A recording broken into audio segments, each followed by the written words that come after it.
lands could potentially shift the balance of power for the entire league. Speaking of shifting power, look who's here now. That's right. The effective Kawhi Leonard of television. He'll be here. Yeah, here he is. Oh, dramatic pause. Hi, Will. I'm good. How are you?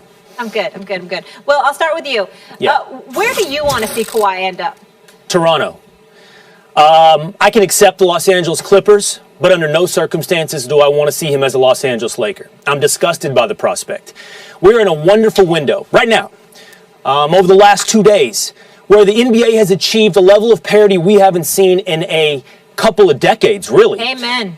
Where you could name probably 10 teams, Molly, Stephen A., Max, we could probably name 10 teams with a real shot at winning the NBA title next year. And it's wonderful. Think about that for a moment. A third of the league's fan base is with a vested interest in the outcome of the season, the entire season. But with one choice, Kawhi Leonard could destroy all of it. With one choice, we could see once again a insurmountable super team. And in my estimation, by the way, guys, it would be the third weakest move by a superstar in NBA history. Stephen A., you're famous for it. You've said it. I agree with it. Kevin Durant made the weakest move by a superstar in NBA history. On my show, on the Will Cain Show, I actually ended up ranking these. And I would say LeBron and Chris Bosh joining D-Wade in Miami ranks number 2 because both of those, KD and the Miami super team, were in search of a title that was elusive to them. Kawhi already does it. We know he can do it. He's done it twice. It's no reflection on him as an individual, but I'm just tired of seeing people gang up to find the easiest path to a title. I'm just tired of the playground bullies, 3 of the top 7 players in the world, ganging up together. I don't want to see him with the Lakers. And therefore, I don't think it's one of the weakest moves. I understand your analysis, but I disagree with the conclusion because the motive to me is important.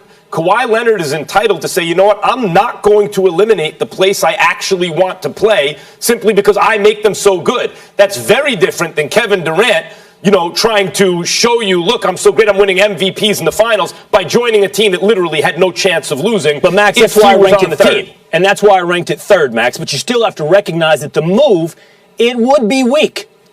Well, no, I would think the motive for the move needs to be evaluated. If he's trying to stack the deck unfairly, then yes, but I don't think that's why Kawhi would go to the Lakers. So I don't think now, that's separate from where do I want to see him end up.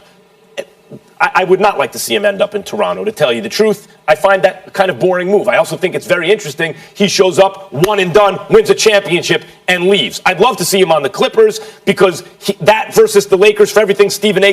has gotten into and could get into again right now, would make a lot of sense. But guess what? I'm a Lakers fan. That's right. Did afternoon drive in L.A. for 6 years. Abdicated my Knicks allegiance. I'm a Lakers fan, and I'd like to see him on the Lakers. You always want to see your favorite team stacked. The Lakers, the whole experience of the Lakers in Staples Center, it's phenomenal.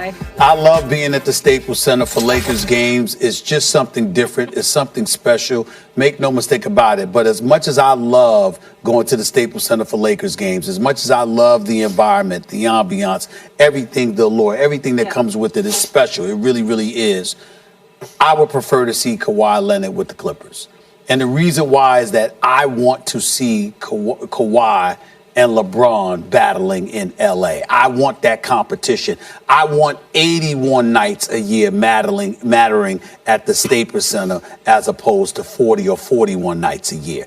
That's what I want to see. I want to see cats going up against one another to knock each other off as opposed to joining forces. That's just my preference. Stephen A., I told you I could live with the Clippers, right? But let me make an argument for Toronto over the Clippers for one moment. And Max, look, man, if I'm ranking weak superstar moves, I've got to put you abandoning the Knicks to the Lakers right on the list, bud, because being a bandwagon fan is nothing to brag about, and that adds to my disgust. If that adds to my disgust. Okay, look, Kawhi made bandwagon fans happy if he goes to the Lakers. Fine. I think that proves my argument.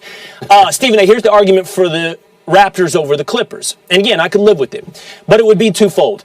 The East. The East just got weaker on paper. I mean, the East is Kawhi's. The Sixers, the Celtics, all the way through. The Bucks lost Brogdon. If just on paper for a moment, just on paper, all those teams lost more than they gained in free agency. Toronto still his best shot to win a title as a member of a team that he leads that isn't a super team. But the real argument, Stephen A., for over the Clippers is we have to acknowledge the effect of the West Coast time zone. It took a toll on the NBA. LeBron on the West Coast in that time zone hurt ratings. Now you're going to put another superstar on the West Coast. We need some stars in the Central and Eastern time zone. Yeah, but not Canada.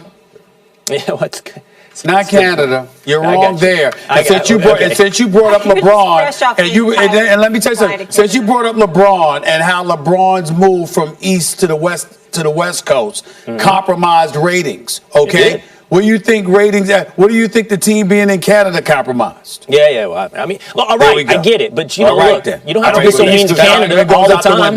By the way, I don't think the East has gotten worse. I don't think the East has gotten worse either. It remains to be seen what happens with Boston. Philly Philly, I think, got better on paper. But Boston may have also improved. The subtraction of Kyrie, the replacing of him with Kemba, the ascendancy, I believe, of Tatum this year. There'll be improvement. Gordon Hayward. You know, and that remains to be seen whether the East got worse. Fair enough. Yeah. Max, you should just do the right thing and be Yankees, Lakers, and Cowboys. No, Max. Yeah, you should do it. And then root for Duke. No, that would be Yankees, Lakers, Patriots, and I would never root for the Patriots. Patriots over Cowboys? Of course. You're Cowboys talking about are successful teams. America's team. No, give them time, most Molly. successful team. All right. What is that? 3 down, 1 to go? Yeah. After Lakers, the Daniel Giants. Jones signing, I'm surprised you didn't just... 40 years of rooting for losers, that's enough. If you're from New York, you're entitled to say see you later. Okay, guys, the Warriors and Nets have finalized the sign and trade deal with D'Angelo Russell going to Golden State on a 4-year, $107